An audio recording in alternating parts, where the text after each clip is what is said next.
Hello friends, welcome to lecture number 8 of free accounting classes. Last class में हमने chapter number 3 वो start कर दिया था। जर्नल का जो बेसिक कॉन्सेप्ट होता है, क्या फॉर्मेट रहता है, ठीक है ना, और फॉर्मेट में जो लिखे टर्म्स है उनका क्या मीनिंग होता है वो मैंने आपको डिटेल में वहां पे समझा दिया था।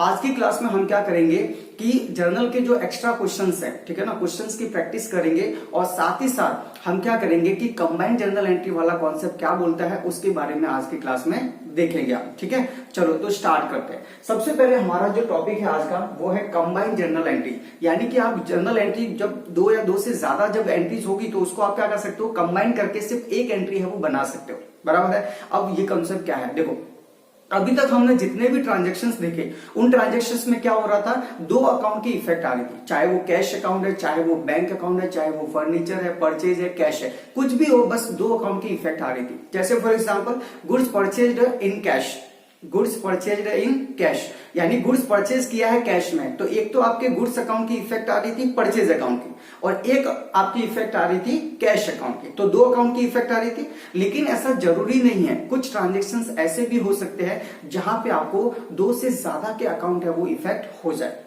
ठीक है ना, यानी एक ही ट्रांजेक्शन्स में आपको मोर देन 2 अकाउंट है वो मिल जाए, ऐसा भी हो सकता है।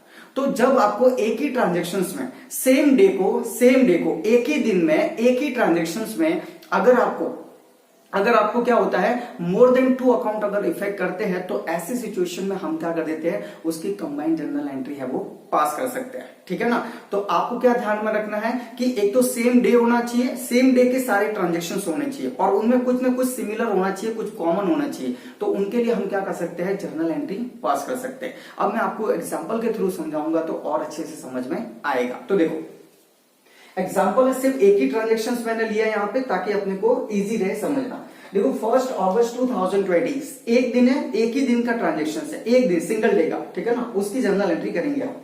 सो 1 अगस्त 2020 कौन सा डे है, 1 अगस्त, ठीक है ना, 2020 का क्या लिखा है, business commenced with cash ₹60,000, furniture ₹10,000 and stock ₹5,000।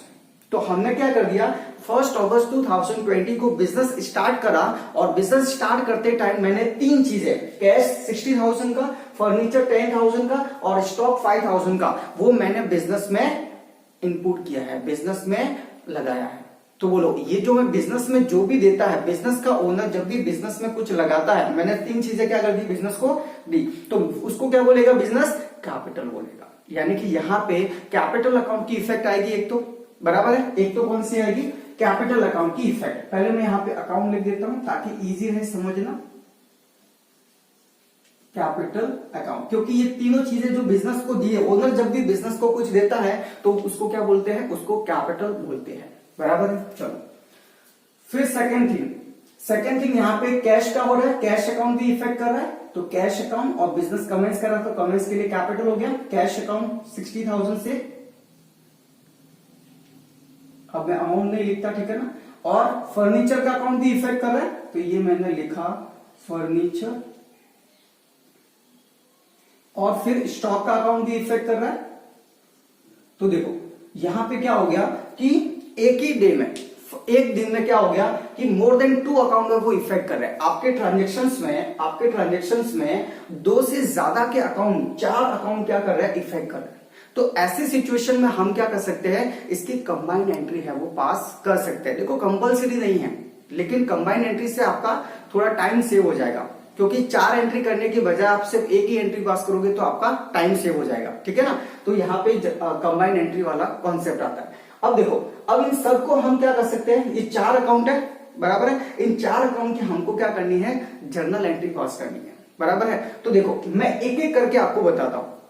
सबसे पहले इतना समझो कि बिजनेस मैंने कमेंस किया 60,000 कैसे, इतना ही पढ़ो, बाकी का नहीं पढ़ना, एक एक पढ़ेंगे, बराबर। एक्चुअली क्या है, ये ट्रांजेक्शन्स में 3 तरह के आपके लेन देन जुड़े हुए हैं, ठीक है ना, क्योंकि बिजनेस में मैंने कैश रखा तो पहला ट्रांजेक्शन, बिजनेस में मैंने फर्नीचर रखा सेकंड ट्रांजेक्शन, और बिजनेस में मैंने स्टॉक रखा 5,000 का तो थर्ड ट्रांजेक्शन। यानी इसमें क्या हो रहा है, इंप्लाइडली 3 ट्रांजेक्शन जुड़े हुए हैं इसमें, तो तीनों ट्रांजेक्शन्स का हम सेपरेट एंट्री पास कर सकते हैं। जैसे मैं बोलता हूं वैसे आप समझते जाओ, आपको एंड में जाके सब समझ में आ जाएगा, ठीक है ना। तो देखो तो सबसे पहले मैंने क्या करा, मैंने बिजनेस कमेंस्ड विद कैश, इतना ही पढ़ो, इसके आगे जैसे नहीं दिया हुआ ऐसा मान के चलो। बिजनेस कमेंस्ड विद कैश 60,000, बराबर। इसकी जर्नल एंट्री बताओ, मैं फॉर्मेट फिलहाल डिस्कस नहीं करूंगा, ठीक है ना। तो देखो एक जर्नल एंट्री क्या हो जाएगी यहाँ पे, entry number 1, business commenced with cash, cash के साथ बिजनेस मैंने स्टार्ट करा। तो बोलो एक तो कैपिटल अकाउंट इफेक्ट करेगा, बराबर, क्योंकि ओनर ने दिया है, और एक कैश अकाउंट इफेक्ट करेगा, दो ही करेगा। यहां तक पढ़ते हैं तो इसके आगे नहीं पढ़ना, बराबर। दो अकाउंट इफेक्ट करे, एक तो कैपिटल का अकाउंट और एक कैश का अकाउंट, बराबर। इसकी जर्नल एंट्री बताऊंगा, सिर्फ इतने की जर्नल एंट्री बताओ, बाकी को अभी कुछ डिस्कस नहीं करना। तो देखो सबसे पहले कैपिटल अकाउंट क्या होगा, क्रेडिट होगा कि डेबिट होगा, इस पे बाद में डिस्कस करते हैं, पहले कैश पे डिस्कस कर लेते हैं, ठीक है ना। बोलो कैश क्या होता है, रियल अकाउंट, और कैश रियल अकाउंट होता है। तो रियल अकाउंट का कंसेप्ट क्या बोलता है, डेबिट क्रेडिट वाला, किसको डेबिट करना है, किसको क्रेडिट करना है। तो अगर आपके पास असेट्स या गुड्स आता है तो उसको डेबिट करो, और जाता है तो क्रेडिट करो। बोलो बिजनेस के पास कैश आ रहा है कि जा रहा है, बिजनेस के पास तो कैश आ रहा है ना, वो ओनर ने दिया तो बिजनेस को तो मिल रहा है, तो बिजनेस के पास कैश आ रहा है, तो रियल अकाउंट के हिसाब से क्या हो जाएगा, कैश अकाउंट डेबिट हो जाएगा, बराबर। तो पहली एंट्री यहां पे हो जाएगी कैश अकाउंट डेबिट। कितने का कैश आ रहा है, 60,000 का, तो यहां पे मैंने लिखा 60,000, बराबर। अब ये 60,000 है, सेकेंड इफेक्ट क्या है, कैपिटल अकाउंट क्या होता है, पर्सनल अकाउंट होता है, बराबर है। तो पर्सनल अकाउंट का रूल क्या होता है, debit to the receiver and credit to the giver, बराबर है। तो बोलो वो जो ओनर है, ओनर ने मुझे पैसे दिए, ओनर ने मुझे क्या दिए, पैसे दिए, तो वो ओनर क्या है मेरे लिए, बिजनेस के लिए वो ओनर क्या है, गिवर है, तो उसको क्या करेंगे हम, क्रेडिट करेंगे, यानी कैपिटल अकाउंट को क्या करेंगे यहाँ पे, क्रेडिट करेंगे टू कैपिटल अकाउंट। कितने का दिया उसने कैश, 60,000, बराबर। चलो ये हो गया फर्स्ट ट्रांजेक्शन। अब उसके बाद में सेकंड ट्रांजेक्शन इसी में जुड़ा हुआ है।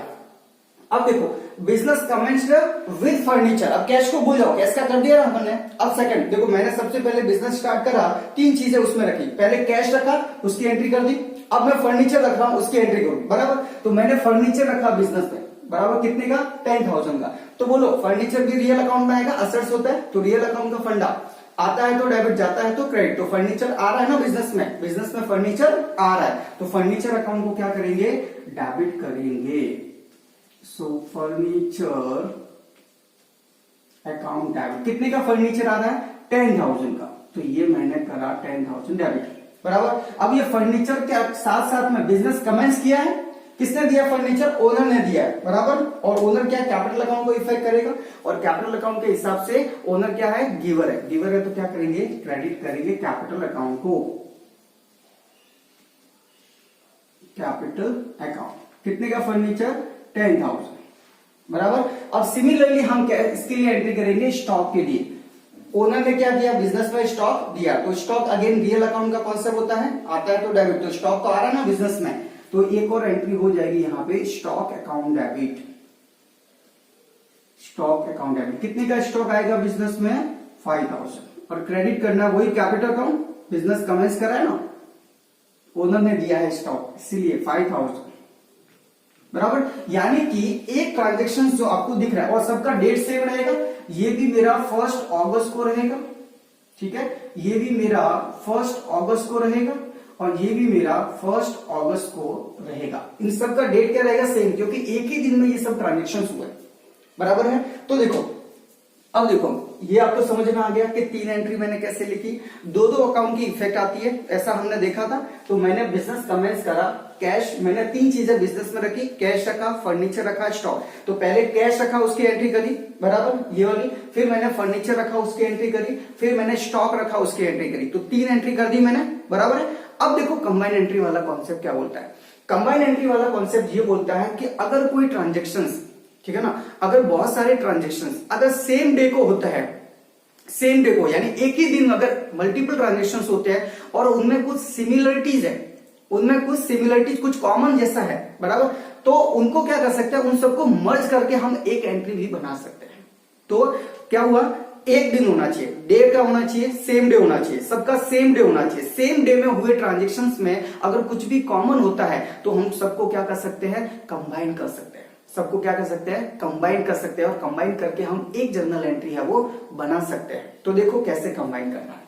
अब देखो ये इन सबका डेट सेम है, ये भी 1 अगस्त है, ये भी 1 अगस्त है, और ये भी 1 अगस्त है। अब क्या इसमें कुछ कॉमन दिख रहा है? सर यहाँ कैपिटल अकाउंट क्रेडिट कॉमन, ये कॉमन, ये कॉमन, सब में कॉमन आ रहा है, सब में कॉमन है, हर एक एंट्री में कैपिटल अकाउंट है, बराबर है, तो कॉमन है कैपिटल अकाउंट। तो मैं क्या कर सकता हूं, इन तीनों एंट्री को, सेम डे है और सिमिलरिटीज है, कॉमन है तीनों में, तो इसीलिए मैं क्या कर देता हूं, इनको कंबाइन कर देता हूं। कंबाइन करने का मतलब समझो, सबसे पहले मुझे डेबिट करना है। तो देखो डेबिट में इन सबको मैं करूंगा, डेबिट वाले को डेबिट में, क्रेडिट वाले को क्रेडिट में, और कुछ कॉमन है तो प्लस हो जाएगा, बराबर है। तो देखो कैश अकाउंट डेबिट दिख रहा है, तो मैं यहां पे क्या करता हूं, मैं यहां पे लिखता हूं कैश अकाउंट।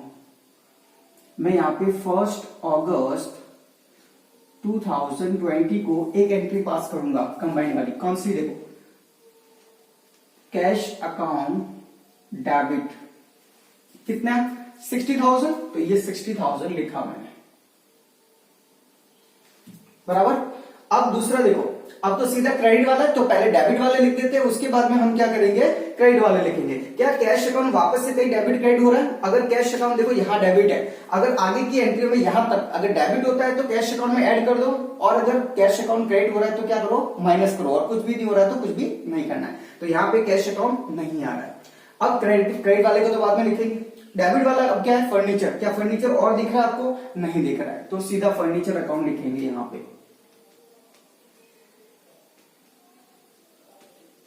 Furniture account. कितने का है फर्नीचर, 10,000 का, बराबर।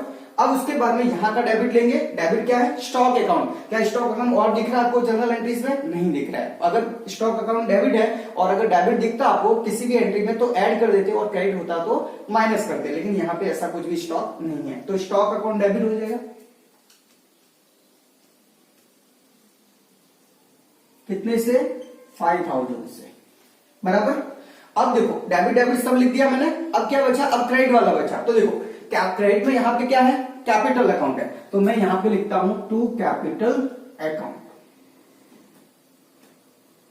अब देखो कैपिटल अकाउंट कितने से है, 60,000 से, लेकिन मैं यहां पे 60,000 लिखूंगा तो मुझे वापस से टू कैपिटल 3 बार लिखना पड़ेगा, ठीक है ना। तो ऐसा क्यों करना, एक ही बार में लिख देता हूं मैं टू कैपिटल, बराबर। अगर एक ही पर्सन के नाम से मैंने 3 ट्रांजेक्शन करे तो मैं 3 बार उसका नाम क्यों लिखूंगा, उसका नाम एक बार में लिखूंगा ना, तीनों को प्लस करके, समझ में आ रहा है।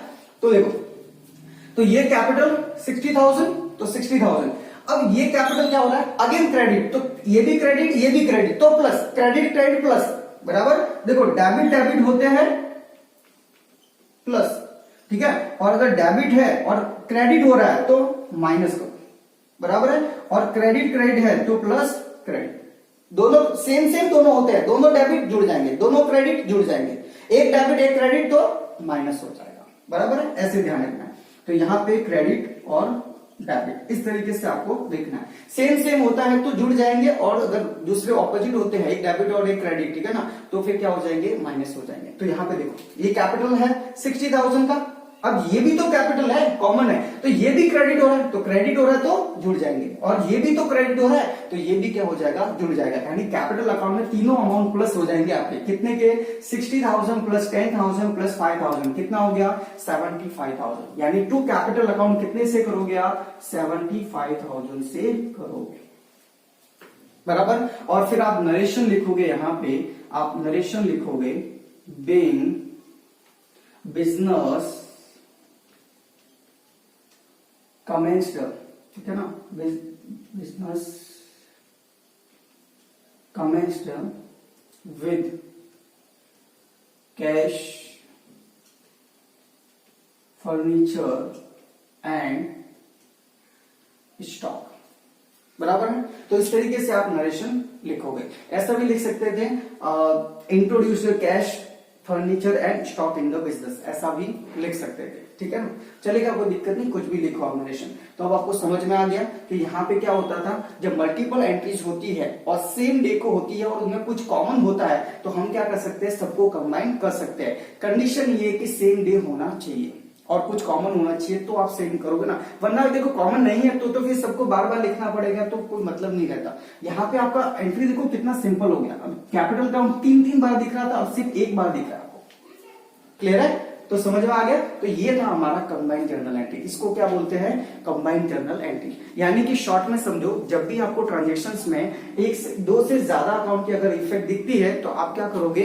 उन ट्रांजेक्शन्स की कंबाइंड जर्नल एंट्री पास करोगे।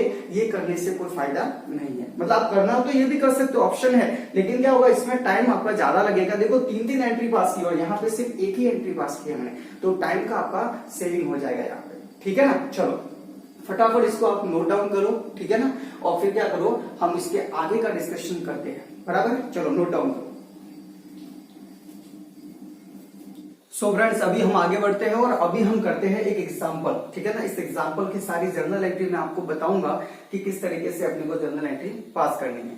सो एग्जांपल है, Ajay has commenced his business, write journal entries for following transactions. So Ajay है वो बिजनेस के ओनर का नाम है और यहाँ पे बिजनेस का नाम नहीं दे रखा, तो हम क्या करेंगे, टाइटल में अजय का ही नाम लिखेंगे, ठीक है ना? तो बिजनेस का नाम क्या ट्रीट करेंगे, हम अजय ही ट्रीट करेंगे यहाँ पे, क्योंकि बिजनेस का नाम नहीं दे रखा, बराबर? चलो, सो अजय की बुक्स में अपने को ये जर्नल एंट्री पास करनी है, जो जो ट्रांजेक्शन हुए हैं। कौन सा ईयर है? 2019 का जुलाई मंथ है। यहाँ पे जुलाई मंथ के लिए हम ट्रांजेक्शन जो हुए हैं उनकी जर्नल एंट्री करेंगे। और ये जो सीरियल नंबर है, इन्हीं को आप क्या करना, इन्हीं को आप डेट समझ लेना कि 1 जुलाई को ये ट्रांजेक्शन, 2 जुलाई को ये ट्रांजेक्शन, 3rd, और इस तरीके से 10 तक कंसिडर करना है, ठीक है ना? चलो, सो जर्नल एंट्री पास करेंगे। तो देखो, सबसे पहले 1 जुलाई 2019 को क्या ट्रांजेक्शन हुआ है वो देखो। Capital introduced with goods rupees 10,000, computer 40,000 and cash of rupees 15,000। यानी कि इंट्रोड्यूस हुआ है। इंट्रोड्यूस का मतलब कि फर्स्ट टाइम जब बिजनेस स्टार्ट करते हैं तो बिजनेस के ओनर ने बिजनेस में ये सारी चीजें डाली है, और उसी को हम क्या बोलते हैं अकाउंटिंग के टर्म में? कैपिटल बोलते हैं। क्लियर है? कैपिटल। और अभी थोड़ी देर पहले मैंने आपको बताया था कंबाइंड एंट्री वाला कॉन्सेप्ट, ठीक है ना? उसके हिसाब से तो यहाँ पे मैंने क्या क्या है, बिजनेस के ओनर ने बिजनेस में क्या क्या रखा, तो बिजनेस के ओरिएंटेड सोचो, बिजनेस में क्या क्या आ रहा है। बिजनेस में क्या क्या आ रहा है? गुड्स आ रहा है, एक तो 10,000 का, बराबर है? तो एक तो गुड्स आ रहा है 10,000 का, तो गुड्स अकाउंट इफेक्ट करा, गुड्स बोलो या स्टॉक, गुड्स की जगह पे हम स्टॉक लिखते हैं यहाँ पे, ठीक है ना? और कंप्यूटर आ रहा है 40,000 का, बराबर? फिर कैश आ रहा है आपका 15,000 का, बराबर है? और फिर इंट्रोड्यूस किया है, दैट मीन वो क्या है? कैपिटल है। वो क्या है? कैपिटल, यानी कैपिटल अकाउंट भी इफेक्ट कर रही है। तो 4 अकाउंट यहाँ पे इफेक्ट कर रहे हैं, एक कैपिटल का अकाउंट, एक कंप्यूटर का अकाउंट, एक स्टॉक का अकाउंट और एक कैश का अकाउंट, बराबर है? तो देखें, सबसे पहले हम बात करें, अगर चारों अकाउंट में से सबसे पहले अगर मैं बात करूं, इसकी बात करता हूं मैं, गुड्स। गुड्स आपके पास रियल अकाउंट होता है, रियल अकाउंट के हिसाब से गुड्स आता है तो उसको क्या करो? डेबिट। तो स्टॉक को क्या करेंगे हम? डेबिट करेंगे। अच्छा, मैं यहाँ पे अभी फॉर्मेट नहीं बना रहा हूं, तो आप फॉर्मेट बना के फिर काम करोगे। कैसे बनाना वो मैंने आपको लास्ट क्लास में बता दिया था, ठीक है ना? चलो, सो अभी क्या करेंगे हम, मैं सीधी जर्नल एंट्री बता रहा हूं, ना तो फॉर्मेट बनाऊंगा ना नरेशन लिखूंगा, लेकिन आपको लिखना है, ठीक है ना? जब भी आप जर्नल एंट्री पास करो क्वेश्चन एग्जाम में, तो आपको क्या करना है, आपको नरेशन और फॉर्मेट रह के ही करना है जर्नल एंट्री, ठीक है? चलो, सो मैं यहां पे लिख देता हूं पहले जर्नल ऑफ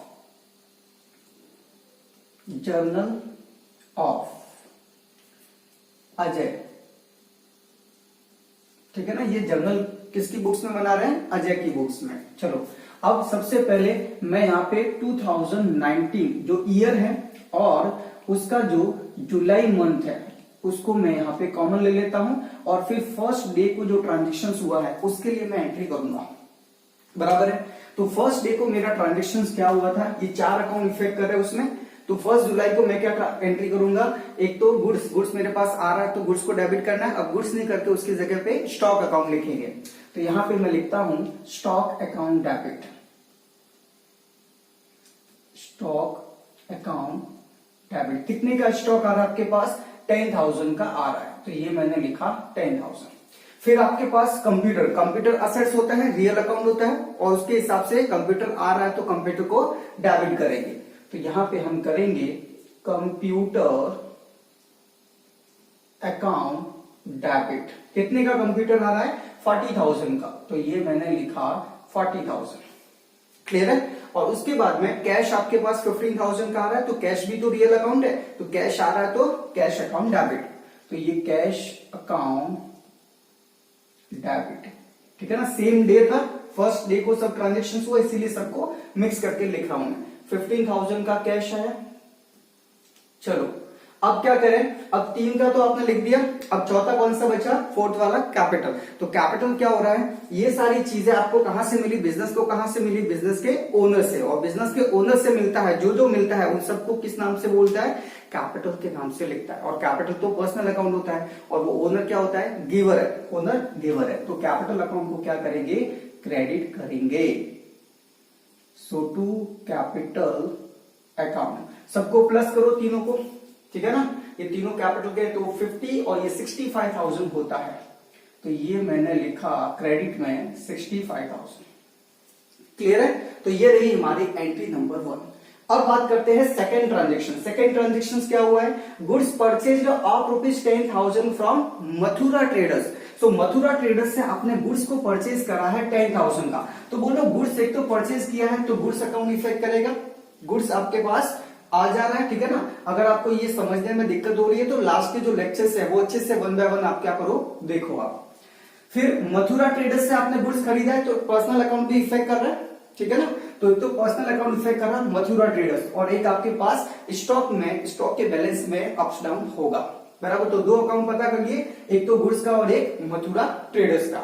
अब देखो गुड्स का जो अकाउंट है वो तो रियल अकाउंट में जाता है, और उसके हिसाब से गुड्स आपके पास आ रहा है कि जा रहा है। अब गुड्स खरीदा है तो गुड्स आपके पास आ रहा है, तो गुड्स का अकाउंट डेबिट होना चाहिए। लेकिन गुड्स जब खरीदते हैं तो गुड्स अकाउंट डेबिट नहीं लिखते, उसकी जगह पे परचेज अकाउंट लिखते हैं, और गुड्स बेचते हैं तो सेल्स अकाउंट लिखते हैं, ठीक है ना। चलो, तो यहां पे 2 जुलाई की डेट डालूंगा, और 2 जुलाई को मैं एंट्री करूंगा परचेज अकाउंट डेबिट। क्या लिखूंगा, परचेज अकाउंट डेबिट। कितने का गुड्स परचेज करा मैंने, 10,000 का, बराबर। और क्रेडिट क्या करना है मुझे, तो क्रेडिट, अब मथुरा ट्रेडर्स दूसरा अकाउंट है, यहाँ पे मथुरा ट्रेडर्स कौन है, रिसीवर है कि गिवर है, भाई मथुरा ट्रेडर्स से मैंने गुड्स खरीदा है तो उन्होंने मुझे दिया ना, तो मथुरा ट्रेडर्स क्या हो गया, गिवर हो गया। और पर्सनल अकाउंट वाला रूल क्या कहता है कि जो गिवर होता है उसको क्रेडिट करो। तो मथुरा ट्रेडर्स क्या हो जाएगा, यहाँ पे क्रेडिट हो जाएगा। सो टू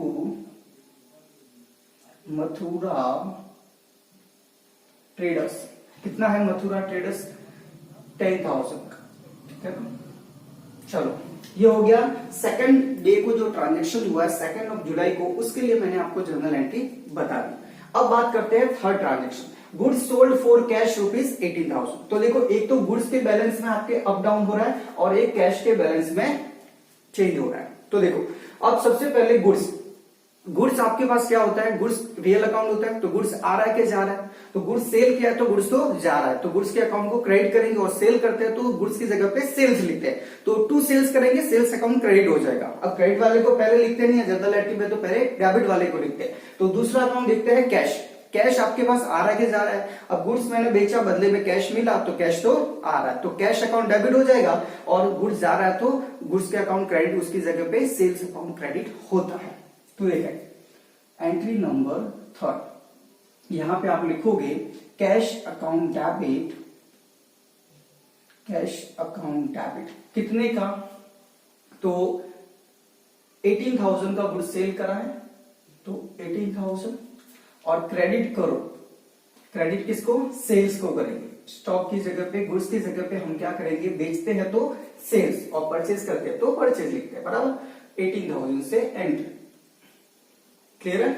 चलो, अब बात करते हैं हमारे फोर्थ ट्रांजेक्शन की। अब फोर्थ ट्रांजेक्शन को क्या हुआ है, मशीन ऑफ ₹8,000 परचेज। आपने मशीन परचेज करा है 8,000 का, तो एक तो मशीन के अकाउंट के बैलेंस में आपके चेंजेस होगा, और साथ ही साथ कुछ कहा नहीं है, तो ये 8,000 कैश में हुआ होगा ट्रांजेक्शन, ऐसा मान के चलेंगे। किसी पर्सन का नाम अगर दे रखा होता तो क्रेडिट ट्रांजेक्शन होता, और नाम नहीं दे रखा है तो फिर हम क्या करेंगे, इसको कैश ट्रांजेक्शन ट्रीट करेंगे, ठीक है ना। ये आपको ऑलरेडी बता चुका हूं। तो यहाँ पे 2 अकाउंट पता कर लिए, एक तो मशीन का अकाउंट और दूसरा कैश का अकाउंट। अब पहले मशीन की बात करें, दोनों तो रियल अकाउंट है, दोनों असेट्स होती है। तो मशीन आपके पास आ रही है कि जा रही है, देखो मशीन आपके पास आ रही है, मशीन खरीदी है तो आ रही है, कैश जा रहा है, तो मशीन आ रहा है तो मशीन को डेबिट करेंगे, रियल अकाउंट है, और कैश जा रहा है तो कैश को क्रेडिट करेंगे। तो फोर्थ वन में आप करोगे मशीन अकाउंट डेबिट। कितने की मशीन है, 8,000 की, और क्रेडिट करोगे cash account to cash account, कितने से 8,000 से, बराबर है। चलो अब है फिफ्थ वाला देखो अच्छा है, इंपोर्टेंट है। A current account open with SBI bank by depositing ₹50,000। आपने क्या किया, एसबीआई बैंक में एक अकाउंट खुलवाया और उसमें अपने 50,000 रुपीज है वो डिपॉजिट किए। तो बोलो क्या क्या चेंजेस हो रहा है आपके पास। सबसे पहले तो यहाँ पे एक तो एसबीआई बैंक पर्सनल अकाउंट होता है, हमको पता है। पर्सनल में क्या क्या है, आर्टिफिशियल पर्सन भी इंक्लूड होता है। तो बैंक आर्टिफिशियल पर्सन होता है तो पर्सनल अकाउंट इफेक्ट करा। साथ ही साथ आपने डिपॉजिट करवाया, इसमें डिपॉजिट करवाया 50,000, तो कैश का बैलेंस आपके पास इफेक्ट करा, कैश आपके पास कम हो गया, बराबर है। तो एक तो बैंक का अकाउंट यहाँ पे इफेक्ट करा और दूसरा कैश का अकाउंट इफेक्ट करा। तो सबसे पहले मैं बात करता हूं बैंक की। बैंक तो पर्सनल अकाउंट होता है और पर्सनल अकाउंट वाला जो रूल है वो क्या बोलता है, डेबिट क्रेडिट वाला, कि debit to the receiver and credit to the giver. यानी पाने वाले को क्या करो आप, डेबिट करो, और देने वाले को आप क्या करो, क्रेडिट करो। तो यहाँ पे बताओ बैंक कौन है, बैंक रिसीवर है या गिवर है, बैंक पैसे दे रही है या बैंक को पैसे मिल रहे हैं।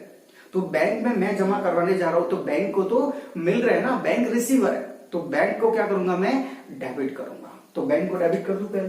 तो देखो फिफ्थ वन यहां पे लिखो, एसबीआई बैंक अकाउंट डेबिट 50,000, उसको कितना मिल रहा है, 50,000। अच्छा आपके पास से कैश गया ना, आपने डिपॉजिट करवाया तो आपके पास से कैश गया, तो कैश अकाउंट को क्रेडिट करेंगे।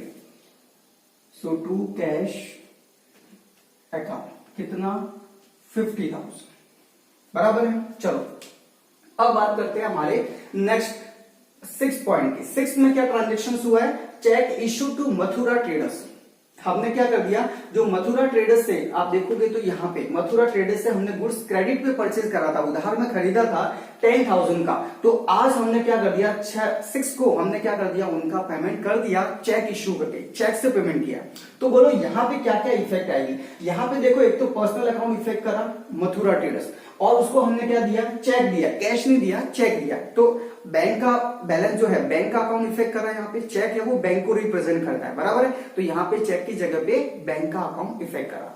तो दोनों पर्सनल अकाउंट है, बैंक भी पर्सनल अकाउंट है और मथुरा ट्रेडर्स भी पर्सनल अकाउंट है। तो सबसे पहले मैं बात करता हूं ये मथुरा ट्रेडर्स की। तो मथुरा ट्रेडर्स क्या है, रिसीवर है कि गिवर है, उनको पैसे मिल रहे हैं या फिर वो दे रहा है। तो मथुरा ट्रेडर्स को तो मैंने चेक दिया है ना, तो मथुरा ट्रेडर्स क्या करेगा, मथुरा ट्रेडर्स रिसीवर है तो मथुरा ट्रेडर्स को क्या करेंगे, डेबिट करेंगे। और बैंक के पॉइंट ऑफ व्यू से दो अकाउंट, एक तो मथुरा ट्रेडर्स का तो हो गया। अब बैंक का अकाउंट क्या, बैंक क्या है, वो रिसीवर है कि गिवर है। बैंक ने मथुरा ट्रेडर्स को पैसे दिए ना, मेरे बिहाफ पे बैंक ने क्या कर दिए, मथुरा ट्रेडर्स को पैसे दिए, तो बैंक क्या हो गई, गिवर हो गई। तो बैंक को क्या करूंगा मैं, क्रेडिट करूंगा। तो एंट्री क्या बनी आपकी, एंट्री बनी Mathura traders account debit to bank account, to SBI bank.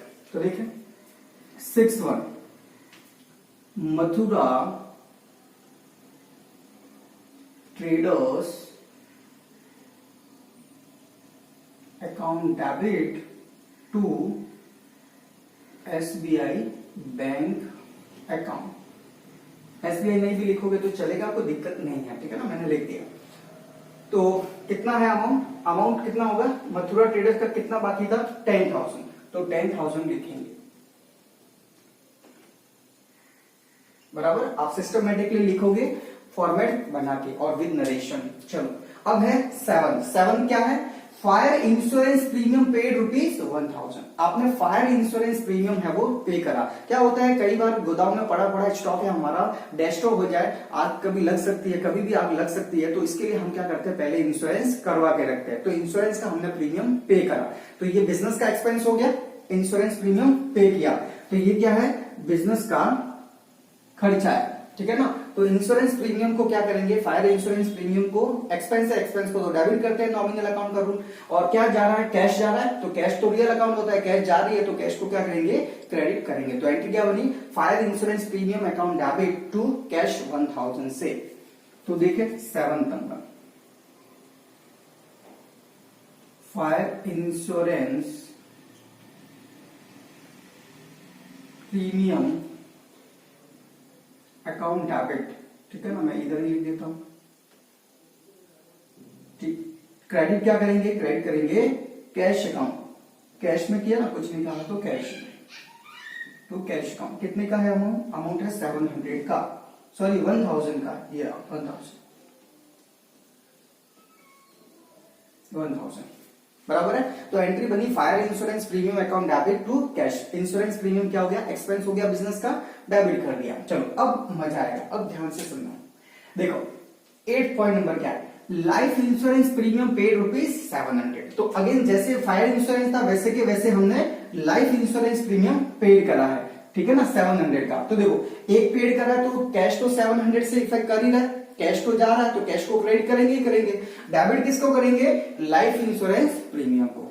ऐसा नहीं करेंगे, क्यों नहीं करेंगे मैं आपको बताता हूं। देखो फायर इंश्योरेंस प्रीमियम तो बिजनेस में जो स्टॉक होता है, ठीक है ना, वो कभी जल जाए, आग लग जाए तो उससे लॉस हो सकता है, इसके लिए हमने इंश्योरेंस करवा रखा, तो वो बिजनेस का एक्सपेंडिचर है। लेकिन लाइफ इंश्योरेंस कभी भी बिजनेस का होता है क्या, नहीं ना, वो तो बिजनेस के ओनर का होता है, वो तो किसके, बिजनेस के ओनर का होता है। और बिजनेस का ओनर दोनों सेपरेट पर्सन होते हैं, दोनों एक ही नहीं है, दोनों अलग अलग होते हैं।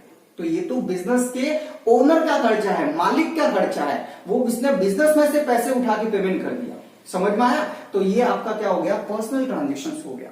तो पर्सनल ट्रांजेक्शन का पेमेंट आपने बिजनेस के पैसों में से कर दिया, समझ में आ रहा है। मतलब कि जैसे सपोज मैं बिजनेस का ओनर और ये मेरा बिजनेस, बराबर है। तो मैंने क्या करा, मैंने मेरा जो खुद का LIC करवा रखा है ना, उसका प्रीमियम खुद का खर्चा था मेरा, वो पेमेंट मैंने इसके बिजनेस में से पैसे लिए और उससे पेमेंट कर दिया, समझ में आ रहा है। तो मैंने क्या कर दिया, बिजनेस में से पैसे जो लिए और फिर मेरी लाइफ इंश्योरेंस प्रीमियम का मैंने पेमेंट करा। तो लाइफ इंश्योरेंस प्रीमियम मेरे लिए तो खर्चा नहीं है, बराबर है। तो मैंने आपको बताया था कि बिजनेस का ओनर जब भी बिजनेस को देता है तो क्या होता है, कैपिटल, और जब वहां से कुछ लेता है तो उसको क्या बोलते हैं, ड्रॉइंग बोलते हैं। तो यहाँ पे मैंने क्या कर दिए, पैसे लिए ना मेरे खर्चे का पेमेंट करने के लिए, LIC प्रीमियम पे करने के लिए मैंने बिजनेस में से पैसे लिए और फिर पेमेंट किया। तो मैंने जो पैसे लिए ना, इसको क्या बोलूंगा, ड्रॉइंग बोलूंगा, उसको क्या बोलूंगा, ड्रॉइंग बोलूंगा, समझ में आया। तो ड्रॉइंग अकाउंट डेबिट हो जाएगा यहाँ पे, और बिजनेस में से कैश गया ना 700 का, तो टू कैश हो जाएगा। तो drawing account debit to cash account entry हो जाएगी।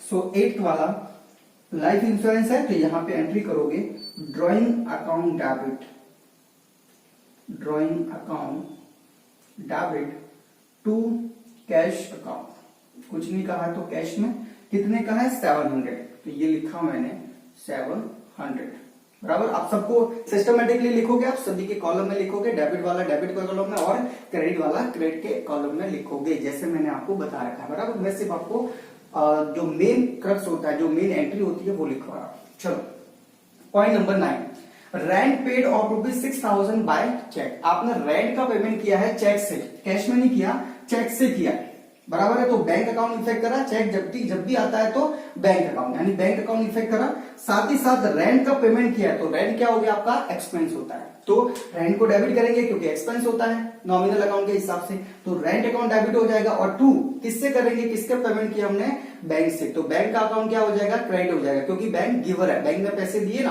तो बैंक गिवर है। तो एंट्री होगी rent account debit to bank account. तो entry point number 9, rent account debit